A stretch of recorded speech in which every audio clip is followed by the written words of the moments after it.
episode on the liturgical movement. Last time we saw how World War II impacted the liturgy and its reform.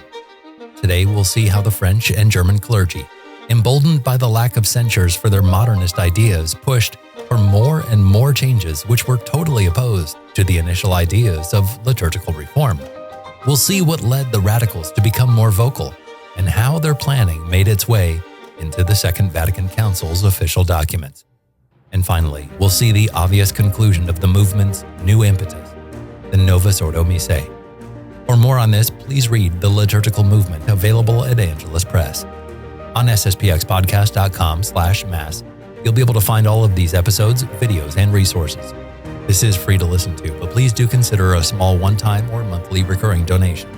Now let's join Father Leo Anthony Hanos for episode 14, How the Liturgical Movement was Hijacked. Father Hanos, great to have you back again. Thanks for spending another week with us. And we are jumping right into the 1950s, picking up where we left off last time, right? Yes. So I'm trying to hopefully finish off today the story of the liturgical movement. So we left off in the kind of the aftermath of World War II. World War II had a lot of chaos, basically. And because of that, some of the more radical elements took advantage to spread their ideas more and themselves get, more entrenched, as it were. So moving into the 1950s. So the 1950s were kind of an interesting decade. In the church as a whole, there was a lot of very obvious, very external expansion, a lot of converts, things like that, a lot of activity. I would almost say almost some frenetic activity. And some people ask, well, and how, Vatican II came in the 1960s, just a decade later, and it seemed like everything just kind of imploded.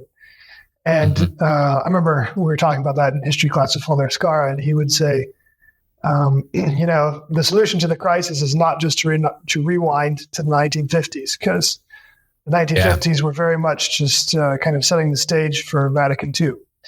And if we just rewound to the 1950s, then in 10 years, we would have Vatican II all over. Yep. So it's interesting because, like I said, externally speaking, the church seemed to be prospering. But the next decade revealed that prosperity being rather hollow. So the same sort of thing more or less follows for the liturgical movement. There's a lot of activity, seems like a lot of growth, but things are becoming gradually, we already mentioned modernism kind of infiltrating the movement, but with this, gradually things are becoming more and more radical. The radical elements are becoming more vocal. So I guess what I'm going to kind of give is like sort of some overall tendencies in the 1950s in the liturgical movement. And then we'll talk about some of the main actors who will end up being the ones who really influenced the Church in Vatican II, and especially the production of the new Mass. So the 1950s, there was a lot of expansion, I would say, of the liturgical movement throughout the world. So after the war ended, of course, France and Germany during the war, you didn't have a lot of contact between the different little elements of liturgical movements that were in those German-speaking or French-speaking countries, let alone the English-speaking countries. But then after the war, the borders reopened and ideas began to be shared more, and especially also kind of more worldwide. So in the U.S., there were already several liturgical conferences, liturgical seminars held at the University of Notre Dame, at Washington University. That some of the influence had already started to come into the U.S. Due to some German refugees from Hitler's regime. So we already started to see some of these things, some of the more radical ideas start entering into the U.S., into Spain. Also, the Spanish Civil War had more or less extinguished what was there of the infant liturgical movement. But then now that was over, then it began to kind of re-enter into that country as well. France and Germany, of course, are still kind of the main centers of it. And so there were a lot of liturgical study weeks in France, which had very, very broad attendance. A lot of people came even from Germany or Italy would come to it. Germany, very much the same sort of thing was happening. There's some great liturgical conferences, notably at Fulda in Germany.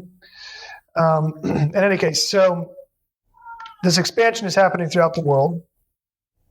Also, a lot of youth groups are being very affected by liturgical movement. It's being used, and I wouldn't say necessarily in a bad way, but it's being used as the liturgy is being used to try to teach the youth, try to stir up enthusiasm and everything there. But again, a little bit activist and a little bit focused on just trying to teach the faithful everything and not kind of losing that aspect of worship more and more. So all this expansion is happening. The church as a whole is expanding. So that's normal. During this time, also the radicals begin to be more and more vocal. So we've already seen them kind of starting to spread their ideas during the war, taking advantage of the chaos. And we also have in the 1950s, after the war, there's kind of a new generation of members, if you will, or proponents for the liturgical movement. And some of them are much more radical. It's kind of, again, a little bit the 1950s, having left the war behind and all the horrors of that. As with any big war, it kind of follows a period where everyone more or less agrees, okay, we don't want that to happen again. And sometimes there's also a little bit of arrogance that goes along with that. It's like, our forefathers made a mistake, and that's why we had the war in the first place. So we don't want to repeat their mistake. We're going to do things right. We're going to kind of reestablish. There's a bit of that arrogance and everything else there. But especially that kind of that idea, like, okay, we're going to reform the world to reestablish peace, and we don't have to go through. No one has to go through that again. Mm-hmm. And so that spirit also kind of enters into the liturgical movement, and that causes some of the young members, I guess, of the liturgical movement to sometimes be very radical. So they organized a number of what they called para-liturgies. And in fact, it was something that the older members of the liturgical movement, so Dom Baudouin was still alive, at least for most of the 1950s, and he was already he didn't like where things were going. And that's kind of, I guess, history of the human race when it comes to a revolution. You have the original revolutionaries who begin the whole process, but then things start to go further than they were expecting, and they don't like to see where things are going, and they want to try to rein things in. So there was so Dom Baudouin definitely kind of made his opinion known that he didn't really like some of these paraliturgies, but at the same time, they were kind of just a logical consequence of principles he'd already kind of instituted, ecumenism, everything else that he'd already set into the liturgical movement. And he wasn't really able to stop it. He wasn't able to rein it in. So I talked about all the kind of the more revolutionary ideas, paraliturgies that were coming into play. There were still plenty of conservatives in the 1950s, of course, and of course in the 60s as well. But their main argument ended up pretty much just relying almost exclusively on papal authority. So Cardinal Ottaviani, for example, went to one of the liturgical congresses, and some rather radical ideas were spoken of there. And he stood up towards the end and he made a speech just basically saying, look, we can't do anything. It's a good initiative to try to rekindle enthusiasm for the liturgy, but we can't do anything unless the Pope agrees to it, and everything has to be submitted to Rome for approval, which is not a bad argument. Rome is there to be precisely that safeguard and that source of orthodoxy. But the problem is, it's kind of the only conservative argument at the time. And at the time, Pius XII was there. He was a good pope, and so it worked. But then, of course, as soon as you no longer had a good Orthodox pope, the rug, as it were, was kind of pulled out from underneath the conservatives, because that was kind of their only argument. Right. Wow. So, in any case, I'm going to move on to. Actually, before I move on, I wanted to give this comes from a few quotes from a Protestant enthusiast of the liturgical movement. So he's from the U.S. actually. In 1954, Ernest Kunker, if I'm pronouncing his name right. So he, again, a Protestant, definitely liked all the ecumenism that was there. Definitely a fan of modernism also. But it's interesting to see what he says about the liturgical movement. So let's see. Just a couple quotes from him. It's especially in its theological method that the liturgical movement gives evidence of a relationship with the errors of modernism as condemned by Pius X in Pascendi. The method of liturgical movement breaks away completely from the usual mode of deductive systematic theology. It is phenomenological. So phenomenons, that's something that's very modernist. Let's see. And then he also says, there's no doubt that in some elements of the German liturgical movement, we see elements of German modernism. And these elements are correct in continuing certain of the tendencies of modernism, certain of the most fruitful trends condemned by Pius X in his blanket condemnation. And this has served to make the liturgical movement the great power it is today. So it's interesting, just coming from a Protestant, I wouldn't say unbiased perspective, but someone who's in favor of he definitely likes the modernism, and he already in 1954 notes that there are a lot of modernistic tendencies in liturgical movement, those condemned by Pius X. He thinks it's a good thing, but it's still interesting to hear his testimony that he really he sees that present there. All right, so I'm going to go on to just talk about some different figures now. Just three main people who would eventually have a great effect on especially the production of the new Mass. So first, Joseph Jungmann, a Jesuit. So he, from Germany, he wrote many books. In fact, he was a professor of catechesis and of liturgy at the University of Innsbruck. But in any case, he's very famous, especially at this time, for his book, The Mass of the Roman Rite, Its Origins and Development. And in it, he develops some concepts which, in fact, later he will take to Vatican II. He's he'll eventually be one of the theological, liturgical experts in Vatican II. So his concepts are the corruption theory. So basically the idea that the Middle Ages kind of corrupted the liturgy, and we need to go back to the earliest times, to the early liturgies, to really reform its beauty and its the purity of its primitive ideas. And then also what he called the pastoral liturgy, which is basically, again, kind of focusing more on the didactic, the teaching aspect of the liturgy.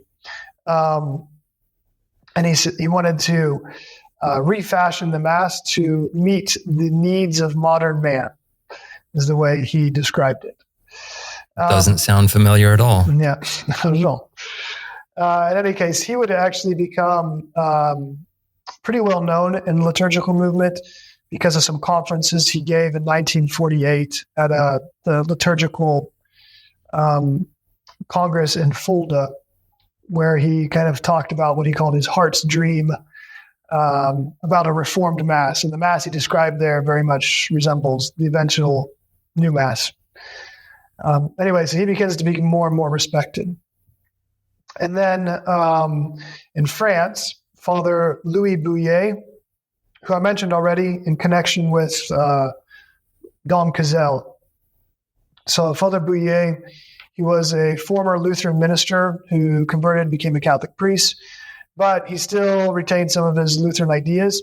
And in particular, he's certainly a very erudite man. He knew a lot of the patrology, a lot of the fathers of the church. He knew many of the ancient languages.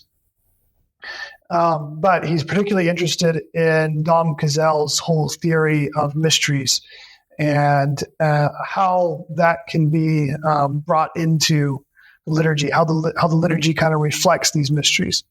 We'll get into that later when we talk about the theology behind the new Mass. But he's really kind of the one who's, I guess, responsible for bringing Dom Cazelle's theories to Vatican II. He would eventually be one of the ones on the commission to reform the Mass. So just a couple ideas of his. So he labels the Tridentine, post-Tridentine liturgy as what he calls the Baroque liturgy. If I can find one of the quotes here. So he says, the liturgy was considered to be the etiquette of the great king. So you can imagine like one of the absolutist monarchs in France. And all this ceremony that surrounds it and everything. So for him, the medieval and post-Tridentine liturgy is basically kind of develops that very Baroque, ostentatious spirit, which he says, so the lack of any intelligible meaning in so many rites and even in the sacred words themselves was therefore praised as enhancing the impression of awe to be given to the dazzled multitude. So basically, he sees the medieval liturgy as something which is it's just there to dazzle, to awe the multitude and make them have this, which is true. It's there to help this impression of the sacred, give that sacred atmosphere to the liturgy. Anyway, but for him, it does that to the extent that it really derogates from the actual value of the liturgy and the actual participation in it and understanding of it. Okay. He would go on to talk about some different things that we'll get into later when we see some of the theology. But a lot of it for him is, for him, one of the primary elements in the Mass is that it's a meal, it's a community meal based on the old Jewish Passover. And also, whatever there is idea of a sacrifice actually comes from kind of this strange idea of, let's say, the Old Testament sacrifices being represented in the Paschal meal, and that being brought into the Christian liturgy. And so the Christian liturgy is not meant to be a sacrifice. In fact, he says sacrifice of the cross was not actually a sacrifice.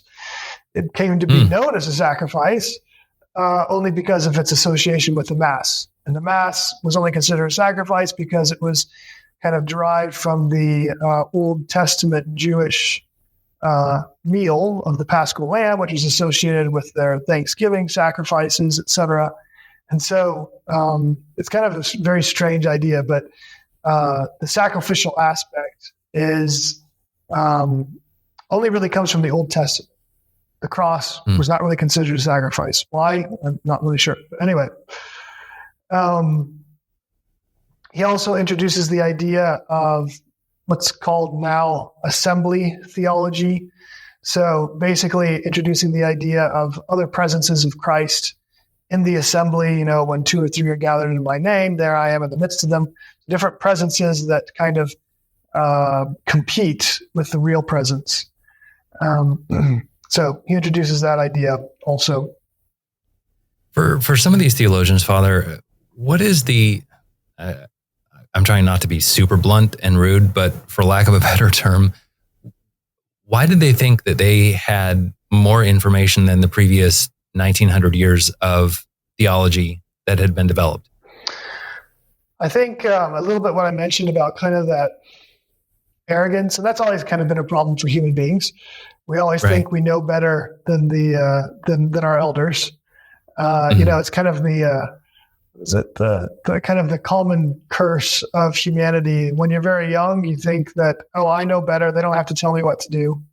And so you don't listen to them. And then whenever you yourself get older and you realize that you don't know better and you should have listened to them in the first place, no one listens to you. Right. And so it's just kind of, that's definitely a problem. And I would say, especially, it's a very modern problem. It's always been a problem, but more so now, where there's kind of this infatuation with all our new discoveries and what we can back then they had it all wrong. We got to kind of re-examine it using our modern technology and modern science. So that's kind of a general state of mind, I suppose. And everyone's infected by it. We ourselves are still infected by it, but we're all children of the modern world.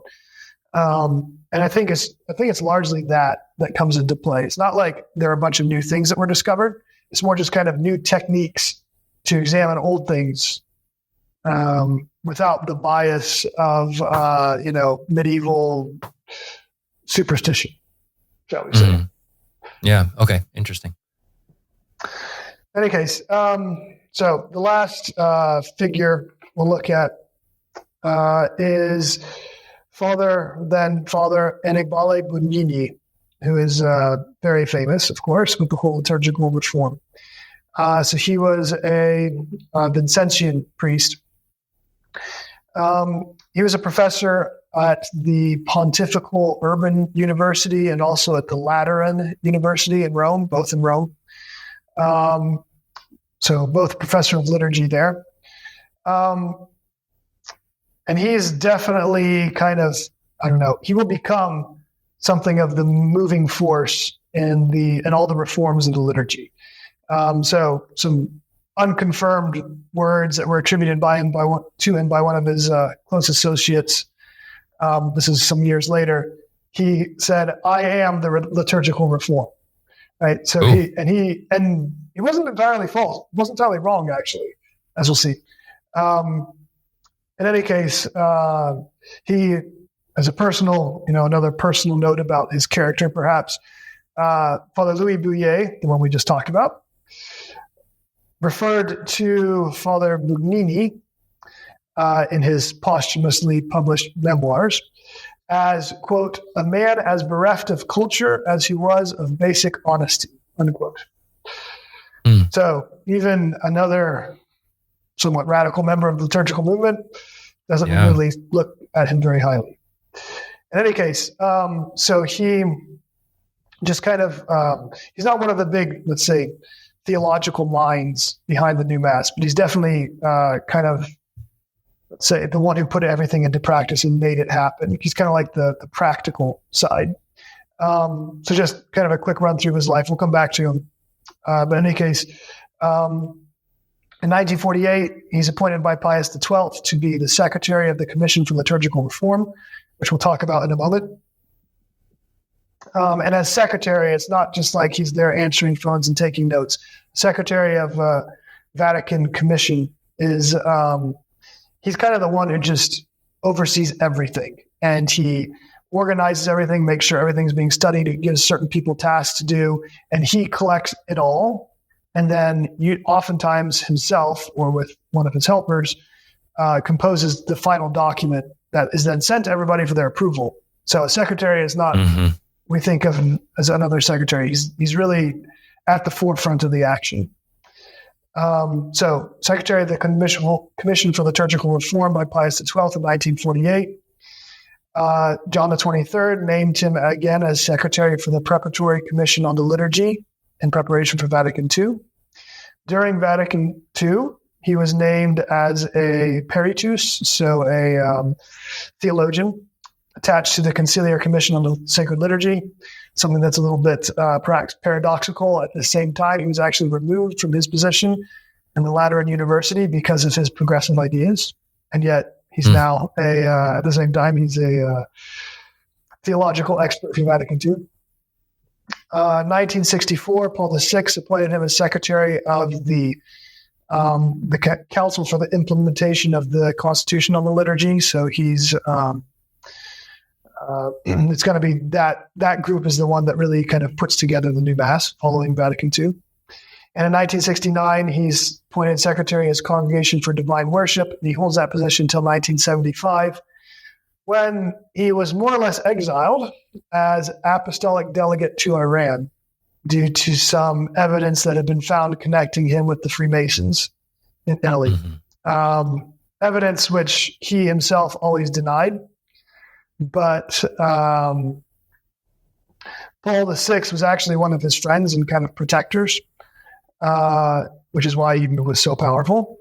And yet, even Paul VI gave enough credence to it to assign him as apostolic delegate to Iran. You know, a Muslim country, there's very few Catholics. It's definitely something of kind of like in Rome, they call it promote and ship out, basically. Promote and send away. Yep. So, you know, he's promoted to be apostolic delegate of basically a backwater place and sent away. In any case,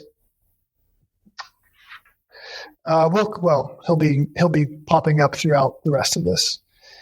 So now, just to talk a little bit about the Pontifical Commission for the Reform of the Liturgy. So I mentioned that Pius XII had established that in 1948.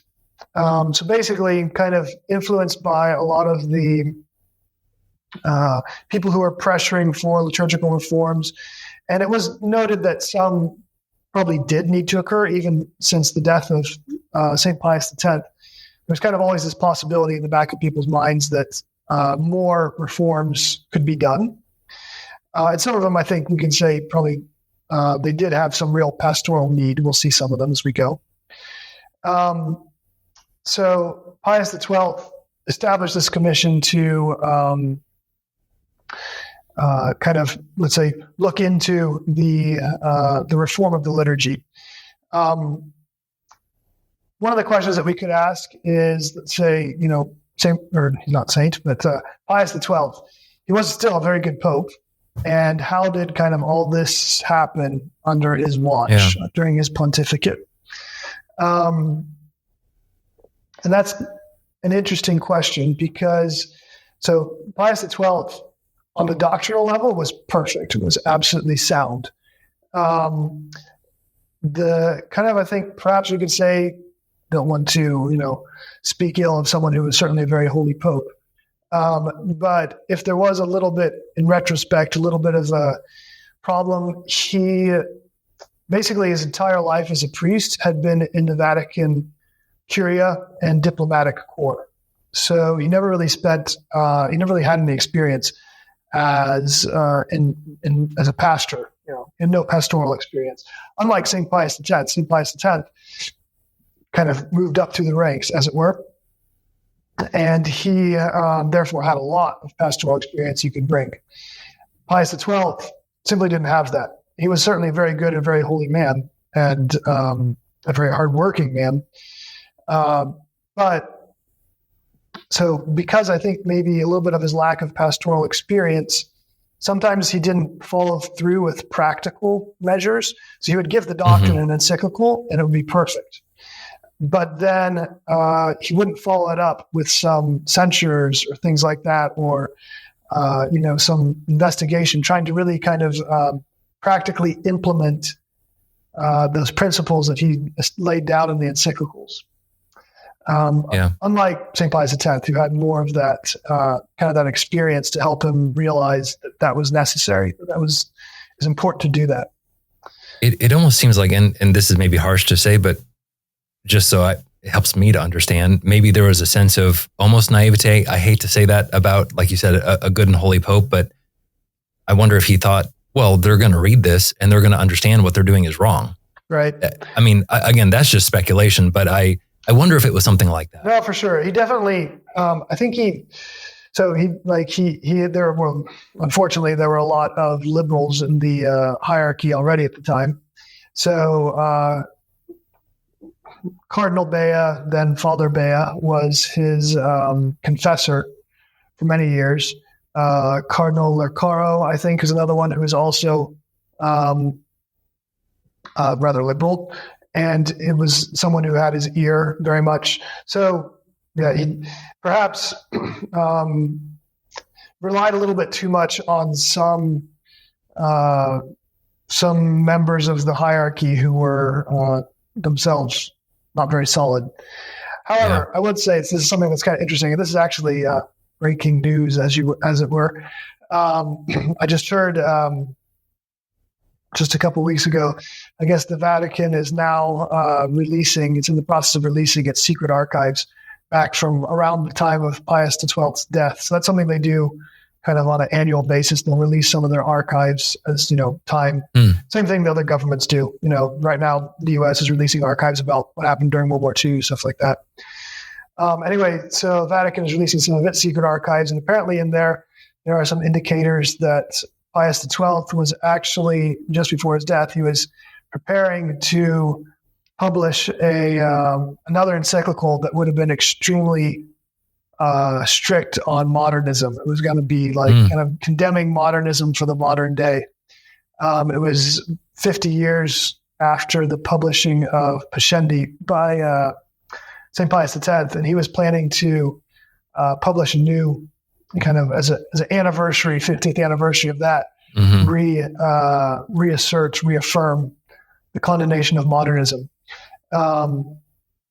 Anyway, and so in the Vatican archives, there's a bunch of these different letters and such that you can see him sending out, seeing how things have been implemented, and basically everyone was sending back, there are a lot of problems. You have to do something. And anyway, so apparently there's indicators that he was preparing to publish that. Some that he even actually did publish, or he did actually get to the point of even writing it and signing it, but then he died before it could be published. And of course, with John the 23rd, it wasn't published. Right. So anyway, take that for what it's worth, but apparently that's some of these things are coming out right around now. Any case, so sorry, a little bit of a tangent, but it's interesting. Back to the Pontifical Commission for Reforming the Liturgy. So Pius XII established it in 1948. He puts Bugnini as the secretary and gives him the task of doing some liturgical reforms. And so some of these things certainly needed to be addressed. There were some, let's say, pastoral needs for certain things. So, for example, during World War II, Pius XII had given a wartime relaxation of the Eucharistic fast, which used to be from midnight. And because it wasn't always easy to say Mass, it's kind of actually that one kind of goes hand in hand with the permission also to say Mass in the afternoon or evening. Normally, there was only permission to say Mass in the morning, and that's it. And that's why the Eucharistic fast from midnight made sense. But then with the difficulties of the war and everything there, he thought it was necessary to allow Masses to be said later in the day. And because of that, he relaxed the Eucharistic fast from midnight to make it 3 hours. In any case, so these relaxations he kind of extended beyond just wartime. And then let's see some other, I think probably the most famous reforms under Pius XII made by this commission headed by Bugnini, or at least the secretary was Bugnini, are kind of the Holy Week reforms. So that started first with the reforms of Easter Vigil in 1951, and then the rest of Holy Week in 1955, along with some other simplification of the breviary and the classification of feasts, also 1955. So some of those things, I suppose, let's say, Archbishop Lefebvre said that we, as a society, his decision was we would go up into all the reforms that happened up until 1962 and not go beyond that, because he saw, and we'll get to some of the reforms that happened after 1962, he saw that up until 1962, they were still, so there was nothing that was against the faith. And even if there are some things that we don't like, we're meant to obey, we're supposed to obey, and all that is not sinful. And so basically, until it got to the point where some of the reforms were getting to the area of, damage to the faith, then we follow them up until that point. So we follow them as far as we can until we can no longer do so. In any case, so some of the things with the Easter Vigil ceremony, there were 12 prophecies reduced to 4. The Paschal Candle ceremony is greatly revised. Baptismal water is blessed facing the people. And some of these similar things come into the rest of the reforms of Holy Week. Palm Sunday and the prayers after the washing of the feet are facing the people as well. So there's a few things perhaps we don't really like about them. Also on Good Friday, the Mass of the Pre-Sanctified used to be pretty much just like a dry Mass, so without the consecration. Now it's just basically a communion service. In any case, so there may be some things we didn't particularly care for, but having come out under Pius XII, his orthodoxy kind of ensures the orthodoxy of these reforms, even if we can certainly note, and as we'll see, we're seen by the radicals as being, an opening to bigger and better things. Pius XII's orthodoxy ensures their orthodoxy. And we can also say there are even some good points that perhaps some good elements of the reforms, like the fact that the Easter Vigil now would actually be on Holy Saturday night before it was on Holy Saturday morning, which is probably a little bit strange, Lent's over at like 1 p.m. on Holy Saturday. Right. So it's not that, you could certainly see that could be a good thing that would come from that. Also, the simplification of the feasts. Now there's only 4 classes of feast instead of many different ones. Anyway, so we can see some things in there to be thankful for, but the main reason that we, in the society, that was Archbishop Lefebvre's decision to accept them, is that there's nothing against the faith. So we accept everything we can, because that's right. Our duty is to obey, unless it's something where the faith is called into question. Right. In any case, like I said, the radicals certainly saw all this as kind of the opening of a door. So just to give you a few quotes from some of them. So Father Duployer is one of the members of the Center for the Pastoral Liturgy in France. He says, if we can succeed in restoring the Easter Vigil to its original importance, the liturgical movement will have won the day. I give it 10 years. So he's talking about the reforms of in 1951 of the Easter Vigil ceremony under Pius XII. And then Bugnini himself calls these reforms a kind of a turning point for the liturgy. He says, they're a bridge to the future, making the liturgy a new city in which the man of our age can live and feel at ease. So you can definitely see some of these things that kind of welcoming these new changes and seeing them as a preparation for moving forward. Right. It is interesting. I know there are a lot of folks out there who prefer the 1955 liturgy and see the pre-55 liturgy. Yep. And see these reforms as problematic.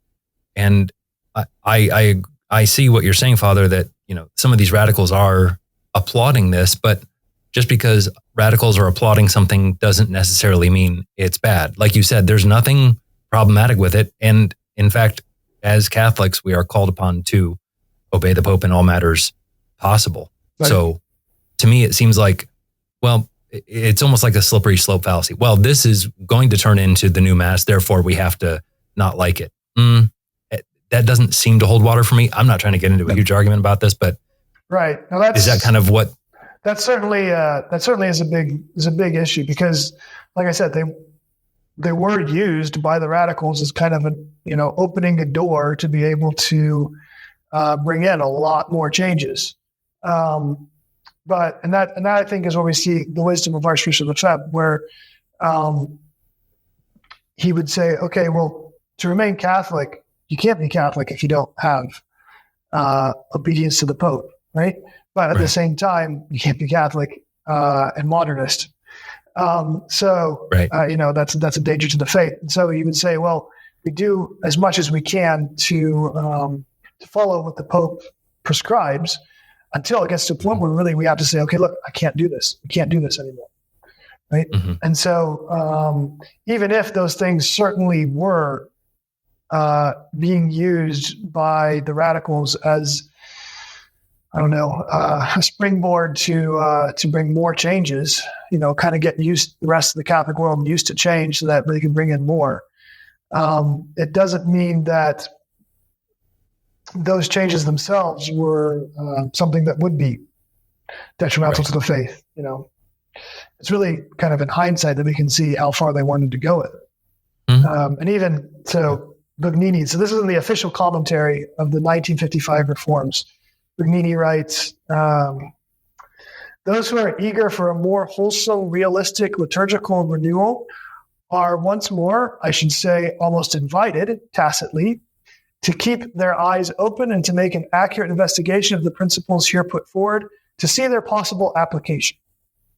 Right? So it's kind of like a little bit of a bunch of different roundabout way of saying, keep your eyes open. There's more things coming. And definitely that's what it was seen as. Yeah, at the same time, it's not a reason to reject it just because it's going to eventually, it opens the door for a bunch of changes. It's not the changes themselves that attack the faith, not these ones at least. Right. Fascinating. So now I guess we get up pretty close to the time of the Second Vatican Council, right? Yeah, I want to see if we can still finish this today. We'll see how this goes. Okay, anyway, fair enough. So getting up to the Vatican Council now. So Pius XII, so he dies in 1958, and his death is really seen by the more radical movement proponents of the liturgical movement. They really welcome his death. He was not ecumenical enough. He was too orthodox for them, and so they really saw his death as being something that was, it heralded great things. So even Dom Baudouin. So Dom Baudouin was actually on his deathbed. He died about a month after, 2 months, I guess, after Pius XII. In any case, so he told Father Bouillet, who was a good friend of his, if they elect Roncalli, to John the 23rd, if they elect Roncalli, he said, all will be saved. He will be capable of calling a council and canonizing ecumenism. And then he said, I believe we have a good chance. Most of the cardinals are not sure what to do. They are capable of voting for him. Right? So he definitely, I don't remember if I mentioned this earlier, but Dom Baudouin and then Cardinal Roncalli were actually very good friends for most of Dom Baudouin's life. And they would meet up periodically and kind of just catch up on each other's lives and things like that. In any case, so of course, Cardinal Roncalli is elected, becomes John the 23rd. Only 3 months after his election, he announces his decision to call an ecumenical council. So right off the bat, he's ready to make some changes. And so he establishes a preparatory commission to prepare the council documents. For the liturgy, he names Bugnini again as the secretary of that commission. Let's see. He did some other small changes himself, mostly just kind of opening up to the universal church some kind of trials that had been permitted under Pius XII's reign in the 1955 reforms. And then during the council later, he added St. Joseph to the canon in 1962. Those were kind of John the 23rd's reforms. In any case, we're going to look more at the work of the preparatory commissions. The preparatory commission for the liturgy, it's a bunch of experts, cardinals, priests, theologians who come together, and they're supposed to prepare this document, the schema, which will be presented to the council fathers for them to vote on and amend as they see fit. So Bugnini was the secretary. Again, he's the one who kind of, facilitates, organizes all this study. The head of this commission was Cardinal Cicognani, who was actually more conservative himself. And so Bugnini himself, he drafts the final 40-page document that would be presented to the council fathers, and he gives it to Cardinal Cicognani to sign, because it couldn't be presented to them unless the head of the commission had, signed it, given his permission. And Cardinal Cicognani did not want to sign it because he saw its clearly progressive slant. So he refused to sign it. It seems that he was eventually ordered to do so by John the 23rd. And so he finally did sign it in tears. I think the book, the Rhine Flows into the Tiber, kind of explains that little scene. He's basically weeping and saying, they want me to sign it, but I don't want to. And he gives in, signs it, and he died suddenly 4 days afterwards. His successor is Cardinal Lerona, also fairly conservative. And Cardinal Lerona, tried to have the schema revised. And he actually did expel Bugnini from being on the commission. And he assigned another man, Father Lowe, who had been an old member of the 1948 commission. He assigned him to rewrite the schema. Unfortunately, Father Lowe unexpectedly died. And at that point, it was decided that there wasn't enough time to revise it before it had to be presented to the council floor. And so no revisions ever happened. I don't know anything about foul play. There hasn't been any suspicion that I've seen of foul play, but take that for what it's worth. Okay. So then, of course, when the council begins, the council fathers, already very much influenced by many of the modernist elements, especially from France, Germany, they threw out all of the preparatory schemas that were too traditional for them, except one. The only preparatory schema that was not thrown out was the one on the liturgy. And it's interesting just to see that. I remember Archbishop Lefebvre was always complaining about, they threw out all the schemas. The one they did not throw out was the one on the liturgy, because I think you can already see that there was already so much of this new modernist influence that had made its way into that, the ideas of the liturgy already, and already made its way into that commission, that the modernists were okay with it, more or less. So a few changes, but not many, were made to that schema. And one of the things this is Sacrosanctum Concilium, this Vatican II's famous constitution on the liturgy. So it was seen at the time, was considered at the time by the radicals that basically the traditionalists were still too strong to actually have any big changes during the council. And so what they did was instead just kind of establish the principles for change. And so you'll have a lot, as with all the Vatican II documents, you have a lot of things where you have kind of a traditional principle, and then just next to it, a kind of modernist application, or at least a very vague application, which allows for all kinds of interpretations. And so you see almost kind of this dichotomy which is present in it. So, for example, they'll say we have to go back to the original, the original purity of the liturgy, the primitive liturgy, but at the same time update it so that modern man can understand it better. And two things are actually contradictory. We got to go back to its original state, but update it, and then different things like that. So basically, not going to get into that too much, but more or less, it kind of pays lip service to the principles, the traditional principles of the liturgy, but then opens the door for future changes. So in particular, wrote paragraph 50, which is kind of the one that really is the opening for the changes of the Mass. So the rite of the Mass is to be revised in such a way that the intrinsic nature and purpose of its several parts and the connection between them may be made more clearly manifest, and that devout and active participation of the faithful may be more easily achieved. So as though these things weren't possible already. But in any case, for this purpose, the rites are to be simplified. Due care, of course, being taken to preserve their substance. Elements which, with the passage of time, came to be duplicated or were added with but little advantage are now to be discarded. Other elements which have suffered injury through the accidents of history are now to be restored to the vigor which they had in the days of the Holy Fathers, as may seem useful or necessary.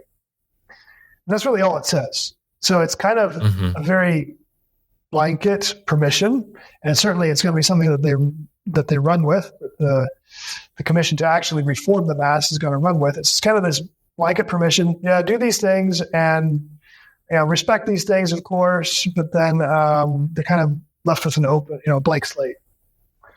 And it's interesting because you could interpret that in a very traditional way or in a very liberal way. Yeah, and that's one of the big problems with almost all the Vatican II documents. You could, there's certain elements of which, if you focus on certain elements, you can certainly read it traditionally. The problem is that there are some other elements that are put just next to those that completely open the door to throwing out the traditional elements. It'd be interesting to do a podcast someday on some of the Vatican II documents, but I throw that out there for future consideration. Yeah. Okay, trying to finish this up here. So the Constitutional Liturgy, Sacrosanctum Concilium, is approved and promulgated by Paul VI in 1963. And then December 1963, January 25th, 1964, Paul VI creates the Concilium. Well, anyway, the council for the commission, if you will, for basically putting into practice the Constitution on the Sacred Liturgy. And again, Bugnini is the secretary. Cardinal Leccaro is the president. And Paul VI gave this commission full power, even over the Sacred Congregation of Rites, which normally in Rome would be the body that's tasked with any changes in the liturgy. But instead, this commission receives full power. Bugnini is an interesting, an interesting interview that he gave to Lo Subbutore Romano in 1965. He kind of explains his rationale behind the changes. So he says, the prayer of the Church should not be a cause of spiritual discomfort for anyone. It is necessary to push aside any stone that could constitute even a shadow of a risk of stumbling or of displeasure for our separated brethren. So definitely really consecrating that whole idea of ecumenism that Dom Baudouin had brought in years before. So this commission had 40 members, but then there were a large number of experts, including 6 Protestant observers who was supposedly supposed to observe.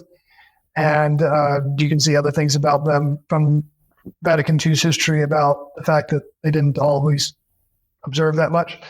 In any case, so Bugnini appoints 2 people we've noted already, Jungmann and Bouillet, to be members of the subcommittee that's given the task of revising the Mass. And there's a whole flurry of changes promulgated by the commission. So these are all the changes these are the changes starting in 1964 that Archbishop Lefebvre said the Society would not accept. So 1964, let's say, removal of most of the persons from the altar. The readings are always done facing the people using a lectern. The intercessory prayer for the faithful is now introduced right before the offertory. The formula for communion is changed to Corpus Christi, just the body of Christ. The altar is freestanding to allow for Mass to face people. 1965, Mass facing the people is explicitly permitted. The priest must conduct what is called the Liturgy of the Word from the presidential chair, not from the altar. So all these different things are kind of little by little ruling out some of these new little tidbits here and there, while the Mass as a whole, the whole rite is being worked on. Mm-hmm. 1967, another reform published. So most genuflections, kisses of the altar, signs of the cross, bows, closing the thumb and forefinger of the priest, they're omitted. The canon is to be said aloud, and it can even be said in the vernacular. Also in 1967, the normative Mass was established. So this is kind of the first, show, if you will, of the new Mass. It was presented to a synod of bishops in Rome, and Bugnini himself celebrated it. And the bishops were asked, "What do you think of this new rite of Mass, normative Mass?" And of that, essentially, 71 were in favor of it, and so 43 did not like it at all, and 62 of them said, "Well, you have to make some changes before we say we'll like it." So essentially, it was 105 were opposed to it, and 71 were in favor of it. Nonetheless, Paul VI himself approved it, and so the normative Mass remained unchanged and mostly unchanged, and it is now what would become the new Mass. 1968, Paul VI promulgated 3 new Eucharistic prayers, and then finally 1969, Missale Romanum, Paul VI promulgated the mostly unchanged normative Mass as the new Mass. 1970, along with the Mass was published a document called the Institutio Generalis, which basically kind of explained the reasons for the changes in the rite. And the 1969 version was very modernist, ecumenical. It talks about the Mass, it defines the Mass. We'll get into this later, but it defines the Mass in such a way it doesn't even really speak about the sacrifice or the real presence or anything like that. It's just 2 or 3 are gathered together in my name. There I am in the midst of them.